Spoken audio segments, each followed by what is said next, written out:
Chapter 18 Like Pirates. The thudding at the door was unexpected and, given the timing, unfortunate. Lynch went to answer it as Miss Trent was dragged into the dining room, struggling all the way. He returned to the cellar a few minutes later looking worried. "It's that judge," he reported, wanting to know what all the commotion was about. "Tell his men we had a small accident with..." Sir Donovan glanced around looking for inspiration. His eyes settled upon the gas mantle. "With the gas. All attended to now and nothing to concern his nibs with." "It's not his man," replied Lynch. "He's come here himself." Sir Donovan closed his eyes, took a deep breath, and reminded himself that all he had to do was keep affairs on an even keel for an hour or so longer, and then he could do what he liked. "Give me a minute to get a fresh jacket," he said as he shrugged off the ruined one and dropped it carelessly on Matthias's corpse. "I'll speak with him, but first make sure that woman's gagged. I don't want her screaming while we've got a bloody judge on the doorstep." A few minutes later, a smiling Sir Donovan Clay went out to the porch to talk to retired Judge Sir Eberhard Jackson. "Sir, my apologies for keeping you waiting. You'll understand that the house is in a bit of an uproar at present."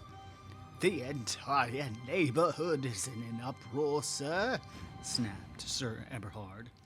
"Gas, your man said. Is that so? You should evacuate immediately and call for the corporate engineers to make good. Stuff's poisonous after all, and you haven't opened a single window. Thought you had a smattering of chemistry about you, sir." Sir Donovan realized that his impromptu tale of a gas leak was not going to impress Sir Eberhard, a man possessed of a mind too analytical to be fobbed off that easily. "Gas? Is that what Lynch told you?" He paused to look up at the darkening evening sky as if in thought. "No, I understood why he said that. Good man." He looked Sir Eberhard in the face and leaned forward a little. "May I be candid with you, sir?" "About what, pray?" said Sir Eberhard with evident suspicion. Sir Donovan stepped out into the porch and said in a low tone of one extending a confidence, "This is all very sub rosa, you understand. Out in Australia, I dabbled in the formulation of explosives for the purposes of mining. Well, I made a discovery, a formula for an explosive that is far more powerful than, say, dynamite, but is stable." Sir Eberhard's eyes widened. "You cannot mean to say that you are continuing to conduct these experiments in this house? Are you quite mad?" Sir Donovan chuckled, although he wanted to throttle the judge in that moment. "Not at all, but I have had a eureka moment of sorts. The explosion you heard was caused by a scrap, barely more than a nail's pound, sir, of what I took to be a failed experiment. In Australia, where I mixed the stuff, it was all but inert, but somehow in the intervening months it has undergone a metamorphosis, and, well, you heard what an accidental detonation can be wrought by such a minute sample. This is a tremendous breakthrough. If I can reproduce the effect, think what it would mean to Britain. Why, a single shell of the stuff could finish an army ironclad or one of the new first-class battleships. Entire enemy strongholds brushed away in a twinkling with a single artillery salvo. Think of it." Sir Eberhard breathed heavily through his mustache. "All very wonderful, I'm sure. But I am more concerned with barking being brushed away in a twinkling, sir. You will conduct no more experiments until the War Office. In informed of your invention and the proper facilities made available, ideally in the waste of the north of Scotland or Wales or somewhere else, and that no one will miss. I shall speak to the necessary authorities in the morning. You should prepare yourself for an official visit from the War Office, sir. Sir Donovan beamed even as he fantasized about hands around the judge's throat and the pleasure to be had in watching the old man's eyes bulge, his tongue protrude, and his skin turn puce as he died. Thank you. That would expedite things enormously. Thank you, sir. A few minutes later, Sir Donovan re-entered the hallway, his expression foul. I hope that sanctimonious old bastard survives this night, he said to Lynch. I want to kill him myself. Is it going to work? Said Lynch. It has to, but I think the odds are better than even. The best thing would have been to scoop the little girl's brains out and use them direct, the way Matthias did. But how to do that died with him. But I know enough of how the apparatus works to know that the big chair we use for testing the mediums can tap that energy too. Might not do so good a job of it, but if she's one of the great race, and I am damn sure that she is, she'll be awash with the stuff. And we don't need to sew very much more for the device to work. It's not a sure bet, mate, but it's not a bad shot either. If it goes wrong, I reckon I can talk the things into giving us more time. They're brutes, but they're not stupid, and this is their best chance to destroy their enemy. If I can't, well, we'll all die, and it won't be pretty, but... He grasped Lynch's shoulders and looked closely at his face. If it comes off, mate, if it comes off, he let Lynch go and grinned. We'll be kings of the world. He rapped Lynch gently in the chest with his knuckles. You're my right hand, my pal. Where'd you fancy for your kingdom? Lynch hadn't really thought about it. Dunno. China? It's yours, mate. It's yours. Unlike the previous incursion, Charlie Briggs' men knew better than to simply decant themselves from Barkingtown Station and mill around like workers awaiting a charabanc tour. Rather, they arrived by a diver's means and made a point of avoiding even exchanging meaningful conspiratorial glances. They were, after all, professionals at avoiding interest, and they performed such avoidance easily and with a certain criminal panache. Sir Donovan Clay was not the sort of man to lack for prudence, and, despite having seen off one assault, he was not so complacent as to dismiss the possibility of more. Thus, he still maintained a watch upon the town. This had served him well the previous time, less so this time, when his sentry, lolling bored at the corner of a side street across from the station entrance, was accosted from behind, quietly strangled and chloroformed into unresisting stupidity. Charlie Nine Fingers wanted to slit his throat after a brief interrogation, but Detective Sergeant Bradley, who had thought it prudent to shadow the core bullies to the house and was now doubting the wisdom of that decision, intervened with the admonishment that the real enemy was at the residence, and killing the sentry would be an unnecessary stain upon their and his souls. Charlie Nine Fingers responded that it was a bloody war and it was traditional in wars to bloody well kill people, but grudgingly admitted that it was also traditional to take prisoners. The hapless, if untimely, lucky sentry was tied and dumped in a field, and the little army swept eastwards by highway and byway. En route, they saw an approaching figure and dispersed en masse as shadows into the nearest field. Bradley, however, recognized the figure and stepped out to address them. Sir Eberhard, might I ask, are you coming back from the Clay House? Sir Eberhard Jackson was understandably taken aback to have a Scotland Yard detective leap out of a hedgerow at him, but marshaled himself and replied, Detective Sergeant Bradley, what on earth? But yes, I've just come from that blackguard's house. He's letting off bombs in his cellar as far as I can make out. What sort of fellow does something as half-witted as that? He squinted into the darkness of the field and fancied he saw crouching figures there. What's this about, sir? Do you mean to raid him? Bradley hesitated a moment and then decided that, under the circumstances, sacrificing his career was a reasonable price to pay. I do, Sir Eberhard, but you have to understand it is of an extrajudicial sort. There is no time left, and therefore we have no choice but to step outside the law. We have reason to believe that Sir Donovan intends to commit an act of grand treason tonight. Good God!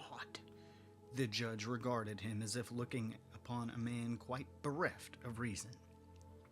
Treason? Are you quite sure? Very sure, sir. We know for a fact that Sir Donovan has been directly involved in 3 murders in recent days, and we suspect perhaps a dozen more. His ambition is grand, and he has the means to realize it. He has no reason to wait beyond tonight, and every reason to act immediately. The situation is desperate. And why are you telling me this?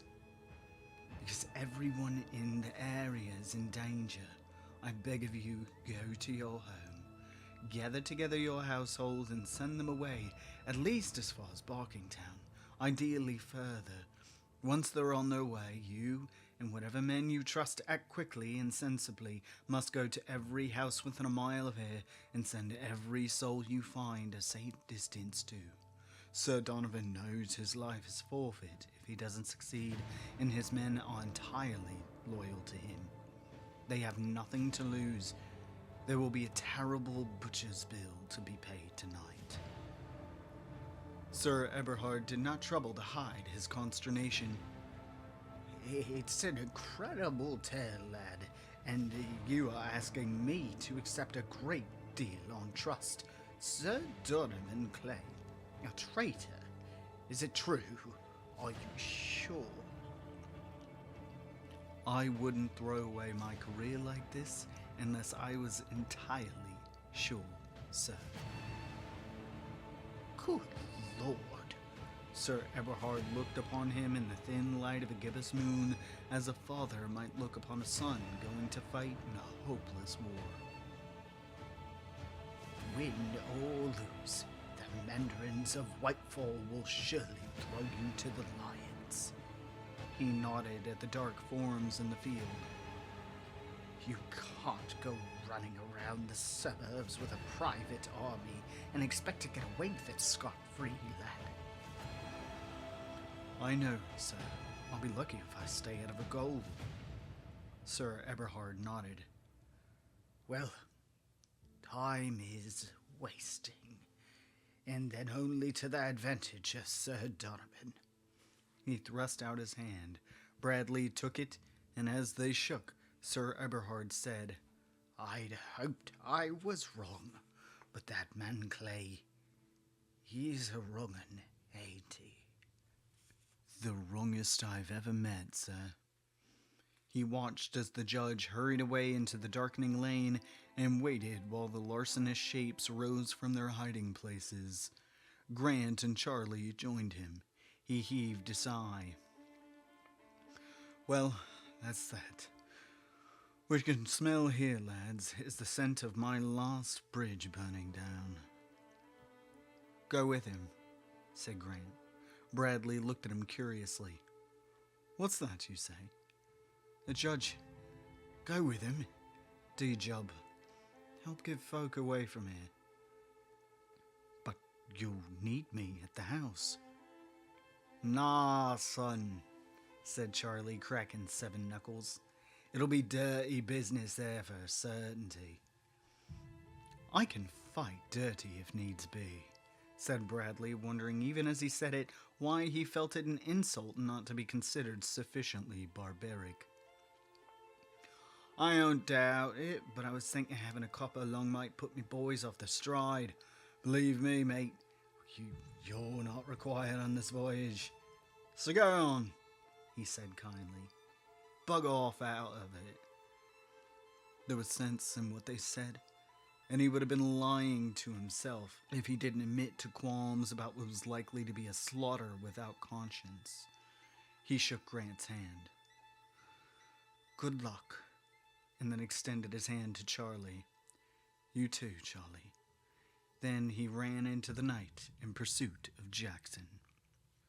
They watched him go for a moment. "You're no fighting either, Bill Grant," said Charlie from the corner of his mouth. Grant looked up at him sharply. "You're not sending me away." "Wasn't gonna.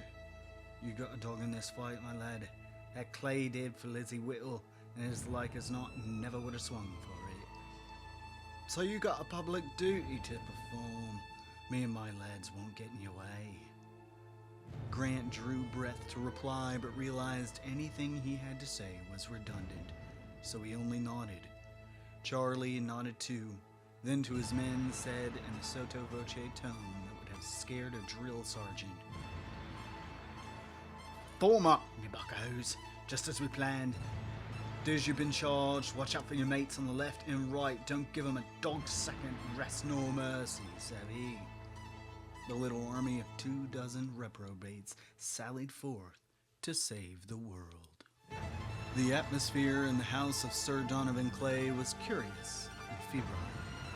Clay himself was in an ebullient good spirits.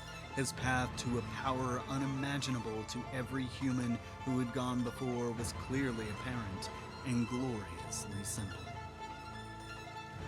All he had to do was to connect Matthias's device to the big chair at the head of the table in the dining room via the hidden cables that had once similarly connected Matthias's instruments when it had been used to assay the psychic energies of assorted mediums, true and false.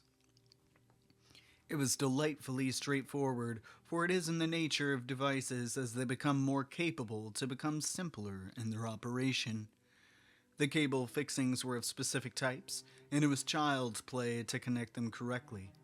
When he would use the bayonet switch to connect the unfortunate Miss Trent to the device, it would drain her energies for its operations, and the temporal barrier would be raised. It need only operate for the smallest fraction of a second to be entirely successful, whether the barrier was 1/10 of a second thick or an hour. The great race of Yith would batter helplessly against it and be forced to occupy a good fraction of the human race, with only those in the immediate vicinity of the device being protected from that outcome. Sir Donovan's vilely polypus patrons would seek out the possessed and destroy them, and then they would be content to let Sir Donovan run the planet for them, since they had not the slightest interest in such minutiae. Earth, it seemed, was important strategically, or so he understood, a crucial piece in some unimaginable chess game of the gods. Sir Donovan's imagination did not extend nearly far enough to encompass it, nor did he care. No, he just wanted the world and its surviving people. The death toll was unimportant. There were far too many people in the world in any case. What mattered was that only he would end atop the globe, emperor of all the world, with his men as his tyrant kings beneath him. Lynch would do well with China. He was confident. His men were blissfully unburdened by the details, only aware that there was some grand plan, that it was godless in any sense, that they understood, and that they would do very well out of it. That was enough for them. They would have followed their boss into hell for half as much. It made them a little skittish to be quite so unsure of the exact shape of their future, but that it was golden was an article of faith. Crusades have been fought for less. The first of those men to discover that the path to such a future was strewn with dangers unseen was a former sheep thief by the name of Harry Belker. He was out in the garden smoking a pipe when it struck him that the weather was changing with remarkable rapidity. It had been a day of patchy cloud punctuated by blue skies, but now the sky had curled into clouds as gluttonous as porridge, and a strong breeze had come up out of nowhere. There was a chill to accompany the wind, and Belker clamped his pipe stem between his teeth and turned up his jacket collar as he looked up to examine the slow whirl of cloud that seemed to be placed exactly over the house.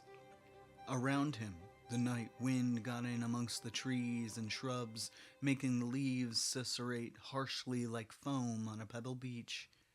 His chin was up, the pose of a man exposing his throat to the kindly barber's blade, but it was a less kindly hand that clamped over his mouth then, knocking his pipe to the grass, and a less kindly razor that drew over his throat, and so murdered him. He was held down while he kicked and pissed himself in his last throes, and his carcass left obscured and abandoned between the rose bushes. Charlie, Nine Fingers Briggs, noticed William Grant breathing heavily, pale as a fish under the fitful light. "He'd have done the same to youse, look at you," he whispered to Grant. "You're gonna be up to this, boy. There'll be lots more claret before the night's out, you know. Lots more." "I know. That was coldly done, though. Never seen the like. But when we get to Clay..." Colors flashed back into his cheeks. "That'll be different." "That's it, my lad. Get some fire in your belly. We're gonna take this house like pirates taking a merchantman. A proper roaring fight. Brace yourself for that." As Sir Donovan attended to the last of the cables, how the metal glistened in a way he had never seen before, silvery and liquid, as if the light was mercury darting around the wire braiding, there was a pull upon the doorbell. He swore. "Good God! Why are neighbors taking such an interest in us this evening? Lynch, send them away, whoever they are." "Aye, boss," said Lynch, and he went to the front door. He half expected to find Judge Jackson once more upon the doorstep to deliver a homily beginning, "And another thing." He was, however, surprised to find a large man wearing a billycock hat that was perched upon his head at a jaunty angle and a pipe sticking out of the side of his mouth. His cheery smile wrapped around the stem. "Whatever it is, we don't want none," said Lynch, looking round for Harry Belker, who he'd seen go out earlier to enjoy a pipe of tobacco in the evening air. Why hadn't he intercepted the big man? Then he glanced back at the visitor and recognized the pipe he was sucking on as Harry's. "Evening, Squire," said the man, whereupon he raised a pistol and shot Lynch clean through the forehead. The shot signaled the beginning of the hostilities proper.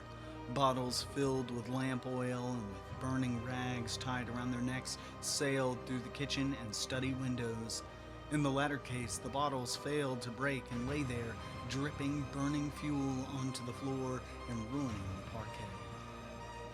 The one in the kitchen, however, hit the edge of the hearthstone and shattered most satisfactorily, a pool of flames spreading out from it across the brown rustic tiling. In the dining room, Sir Donovan heard the shot and the shattering of glass a moment later and realized he had been optimistic in believing the cult of the Yith had been stamped out for the short term. He strode to his study, saw the guttering firebomb, tossed it back out of the broken window, took his revolver from his desk drawer, pocketed it, and took down one of the shotguns from the gun cupboard. A big man in an appallingly uncouth hat appeared at the study door. Sir Donovan loaded and slammed shut the shotgun, thumbed back the hammers as he brought it to his shoulder, and gave his target both barrels. The big man, for his part, fired a shot from his own revolver, more in hope than expectation as he saw the shotgun rising, then slammed the door and dived aside as two 12-bore cartridges worth of shot tore through the wood at chest height. Charlie Nine Fingers decided discretion was the better part of valor and certainly preferable to being eviscerated by an angry knight, and trotted back into the porch, skipping lightly over Lynch's corpse as he did so, and thence vanished into the dark, to move around the house and strike elsewhere. Charlie had been a boxer in his youth and knew that one should try to avoid being where somebody with a heavy punch expects you to be. In the shadows, he encountered William Grant. He laughed, delighted to be afforded such a grand opportunity for violence, and for it to be, as he understood it, on the side of the angels for once.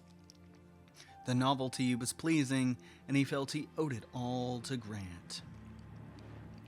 "Met your sir la-di-da bastard," he said. "Feisty sod, ain't he?" Grant's eyes grew dead. "Where?" "Front door. Step over the dead fella into the whole room on the left. Can't miss it. Hole the size of a pig's head clean through the door." Grant nodded, hefted the pistol he'd been given, and headed for the entrance. "Watch yourself, and good hunting, mate," Charlie called after him.